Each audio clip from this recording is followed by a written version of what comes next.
ada di situs internet. Saya kita bisa baca, buktikan sekarang ada. kita bahas satu persatu. Kalau Ayo, diketik buka. di internet ada itu membahas tentang qaubilah asir itu. Jadi kalimat dari mulai an-nasabu al-ba'id, yadillu ya, dhonniyan itu sampai ke bawah, sampai kepada intaha bitahrif muyassaron, selesai dengan perubahan sedikit. Itu penulis kitab ini sedang menukil dari orang yang disebutnya Soda Tahallul. Ya. Di situ dijelaskan, saya tidak mau pakai hujah rubama kanal al-lahir awsak, tidak perlu itu. Tetapi dari mulai kitab nasab yang mau kita pakai, yang mungkin kita pakai, maka kitab nasab itu harus yang lama, karena ini mengakses sejarah. Lalu kalau ta'adzar, apabila tidak bisa mencapai kitab, maka ada opsi, misalnya syair-syair yang lama, atau at-ta'lil al-mantiki, atau al-mu'toya, at-tarikhiyah, al-mutahah, situs-situs sejarah. Berarti ini objeknya penelitian, Said Qori. Diteliti, didatangi situsnya. Nggak ngubek-ngubek kitab nasab, lalu batalin nasab orang. Kitab Anda sendiri aja mengatakan begitu, Said Qori. Belum saya tambah dengan kelompok yang berdiri atas aslun ilmiyun adalah adamul wijdan, layak nih al-adam. Itu jelas. Kenapa? Karena kitab-kitab yang ditulis itu adalah yang mereka tahu. Di mana namanya pengetahuan mereka, ya tafinuhu al-khata' wan nisyan, sangat mungkin bisa keliru, sehingga butuhlah pengkajian sejarah yang lebih lengkap. Selesai perdebatan Said Qori. Jadi hujah Anda membawakan kitab sezaman, terbalik hujahnya. Itu aja. Baik. Bisa sempurna mengetahui nasabnya seseorang min kutubil ansabi al-mutadawalati, hanya dari kitab-kitab nasab yang sudah tertulis. Illa bima'rifati tarihi abaihi wa masqati ra'sihi, kecuali harus juga terlacak bagaimana sejarah leluhur mereka dan masqati ra'si, mereka lahir di mana. Ya. Kemudian Stop dulu, stop. Nah, ya. Di sini Pertanyaannya narasi di atas. cara narasi kan sudah saya bilang. Kalau Anda pahamkan bacaan tulisan kayak gitu, semua orang bisa, Bang. Anak kecil juga bisa. Pahamnya kayak mana itu? Kan tadi gini, tidak sempurna. Makanya tidak akan sempurna mengetahui nasab orang yang jauh. Berarti yang dimaksud siapa nih? Kita bicara Ubaidillah, nasabnya jauh, Ubaidillah nih, ya. Kalau berdasarkan kitab-kitab nasab saja, ya, terkecuali dengan mengetahui sejarah bapaknya. Sekarang saya tanya, dari mana sejarah Ubaidillah? Termaktub dari mana kita bisa mengetahui sejarah Ubaidillah? Coba jawab dulu. Anda tadi mengatakan Ubaidillah itu anak-anak. Tapi begini dulu. Tapi begini dulu. Ini narasi awal ini masih mengharuskan kitab sezaman kalau tidak ada batal apa bagaimana? Itu aja dulu. Sebentar. Gak usah lari ke, jangan kaki, jangan takut dengan kitab sejaman. Kok takut kali sama kitab sejaman? Tenang aja, tenang. Yang saya ingin tanyakan. Ingin menguji sepaham apa Said Qori baca kitab, itu aja. Nggak usah bicara nasab orang. Ya, sebentar, Said Qori. Kok lari saya baca kitab? Saya akan buktikan 3 poin di sini yang menunjukkan bahwa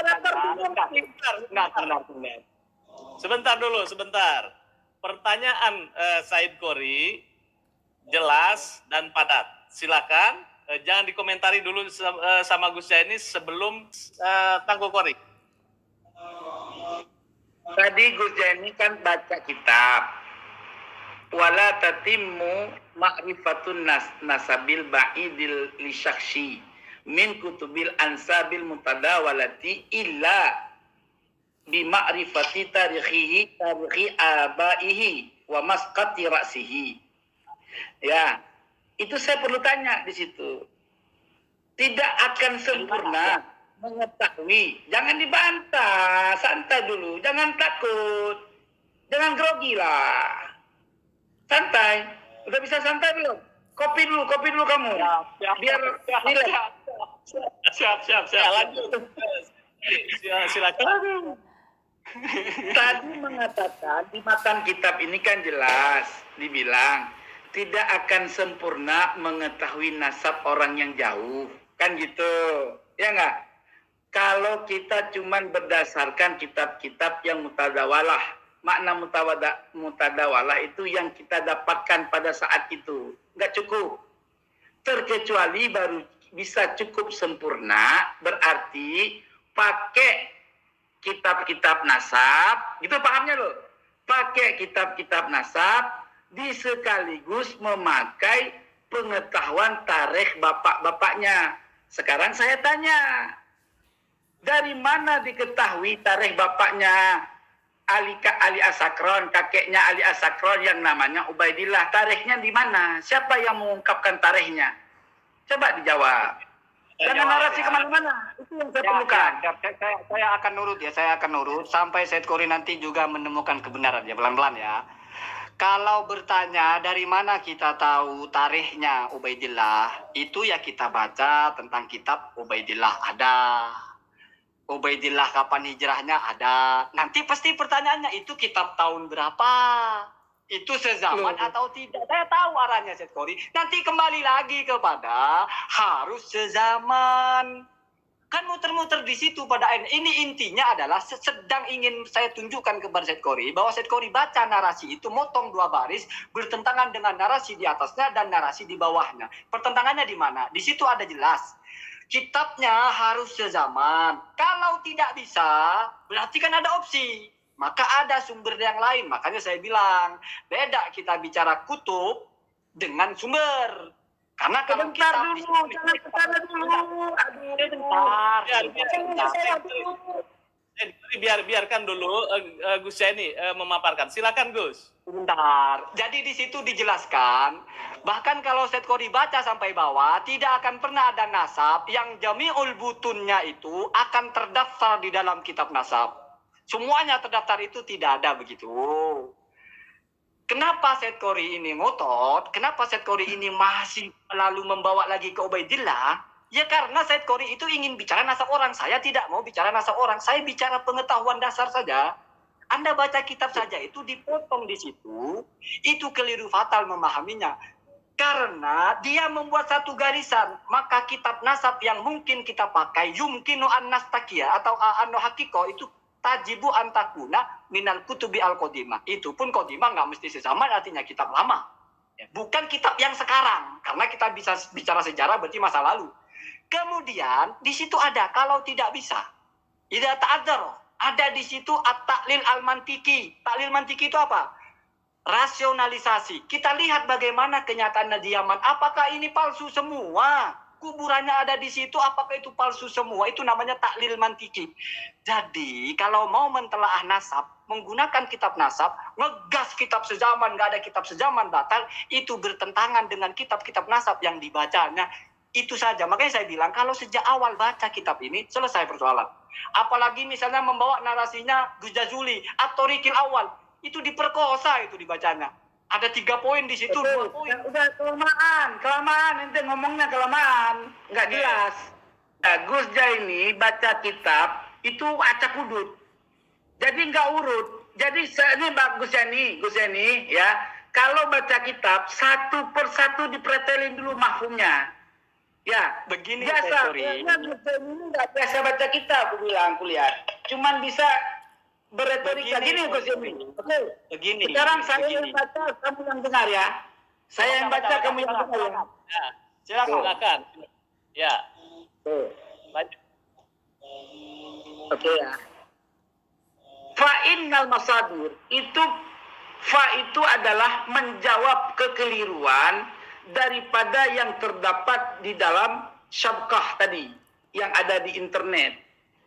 Jadi fa ini dimaksudkan fa'lam annal masadir. Said Qori, itu masih aku lagi biar kamu pinter. Kalau kamu cuma bantah doang, itu namanya kamu lagi mending ketemu 4 mata aja. Siap. Said Qori, saya kasih waktu menit, silakan. Nanti ditanggapi oleh Gus Zaini, silakan. Ya, pertama harus diketahui ya, bahwa dalam memverifikasi suatu nasab, ya, pertama wajib sumber keterangan nasab itu berdasarkan kitab-kitab yang terdahulu, artinya kitab-kitab yang tua, ya, kitab-kitab yang tua. Bagaimana kitab yang tua dimaksudkan, gitu ya? Allati kutibat fima qablal arsil hadis. Artinya kitab yang dituliskan pada masa sebelum masa sekarang. Artinya misalkan kita mau ngebahas Ali Asakron, nasabnya. Berarti kita harus membicarakan ya kitab dasar nasab yang lebih tua daripada Ali Asakron. Gitu loh. Terus ketika sudah kita ketemu, kita periksa lagi apakah kakeknya Ali Asakron ini termaktub di dalam kitab-kitab tua lagi. Gitu. Itu namanya ittisal, muttasilul sanad. Gitu loh. Oke? Udah. Jangan bantah dulu. Jangan